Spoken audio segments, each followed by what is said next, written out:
I switch your link, can't get caught up in traffic. I'm a magician, that means I do magic. They tell my niggas I heard in this traffic. They poppin' pills ever since I get addict. They say you don't live what you rap or you capping. I speak for others, little bitch, I ain't acting.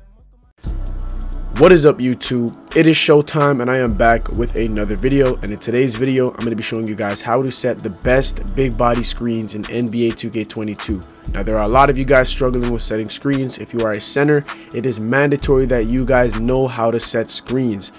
Screens are a very important aspect of this game. What screens do is allow your guard to get open to score the game. So it's important you guys know how to do this. If you don't know how to do this, you're not a true center. So ensure that you guys watch this video from beginning to end if you are struggling with this, or if you just want to become better at setting screens.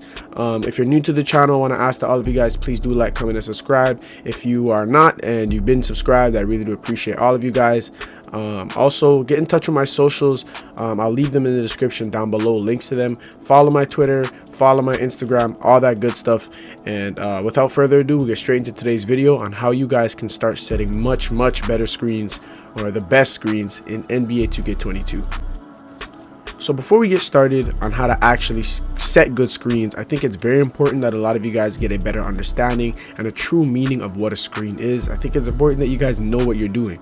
So I just thought I'd give you guys basically my quick definition of what a screen is. I'd say a screen, also known as a pick, is a stance used to get someone on the offensive side open.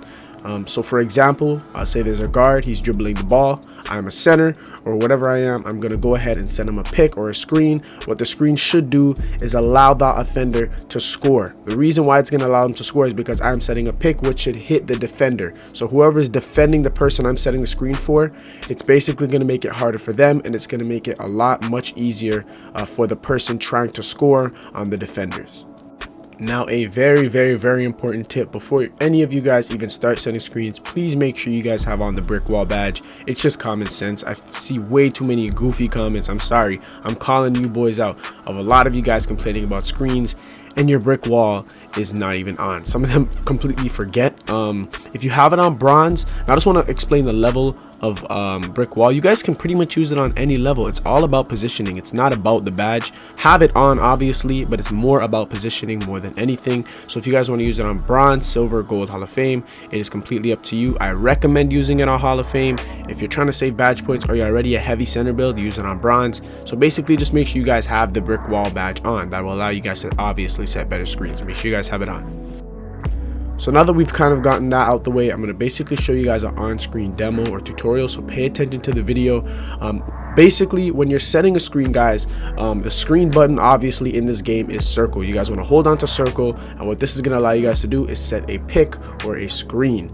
Now, honestly, when you guys are setting screens, your main goal is to hit the defender. Now, honestly, a lot of the things in this video are very self-explanatory. You guys have got to set a screen that is going to hit. Now, what you guys want to do is basically set a pick high. Now, what I say is high pick is your screen or the pick that you guys are setting, it has to be intended to hit the defender. Now, usually guards are dribbling very high. I'm going to have all of this on screen, so pay attention.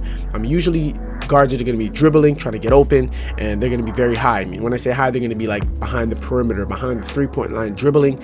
Your screen has to be directly in front of them. When your screen is in front of them, the person that's playing high with them and playing defensive high with them is going to get hit by that screen, because you're setting a screen high, the dribbler is dribbling high, and the defender is trying to play high. Because if the defender doesn't play high defense and is not playing up, that will give the shooter like enough space to shoot the ball. So you guys have to make sure you guys are setting your screen very high up. Make sure it is something, make sure your screen is purposeful. Make sure it's going to hit that defender and throw that defender off. Now, once you guys hit them with that screen, that's going to mess up their whole defensive stats. That's kind of what a screen really does. It really throws off the whole defensive system. If the lock is completely getting bulldozed and hit and destroyed by screens, it is going to be living hell for even the center, who's going to have to hedge, because it's just going to be a mess on defense. They're going to lose their communication. It's going to become harder for them to even recover. So make sure you guys are setting good screens, just more of your position. I'd say definitely work on your position and make sure your screens are just hitting whoever's playing defense. Just hit them as best as you can and try and get in their way. Now, another question that I get a lot is, does strength matter for your screens? Now, I'm not going to say it matters, but if you have more strength, it is definitely going to make your screens a lot better. So personally, my center is a low weight center build this year. I did make it. Honestly, my screens are still pretty good. I think it's only because I have a pretty good understanding of how to set screens.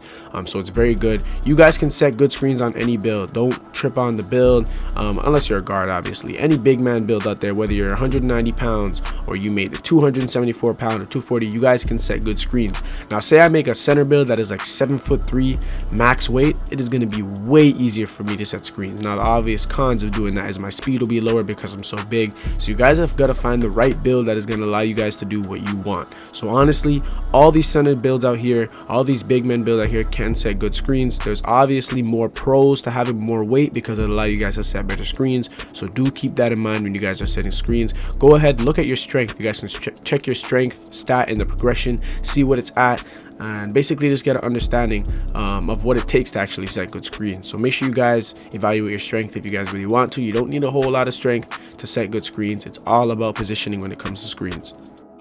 Now just another quick tip that will probably, my final tip to you guys that will probably help you guys screens, is I use a method I like to call the running screen. Now what the running screen is, I basically run up the court, run up to wherever the defender is, and I just hold that circle button and I absolutely smash and absolutely bulldoze the defender. Like, they just cannot get past me. I like to call it a moving or a running screen. Now obviously you guys can't do a moving screen, that'll get an illegal screen call, so avoid that. But what it is, it's more when you're like, you're running from one point to one point and you're just holding square and you become this instant brick wall to whoever is playing defense. Trust me guys, it's a great method. A lot of you guys are going to want to use it. I will try and find a clip of me doing it and leave it on screen.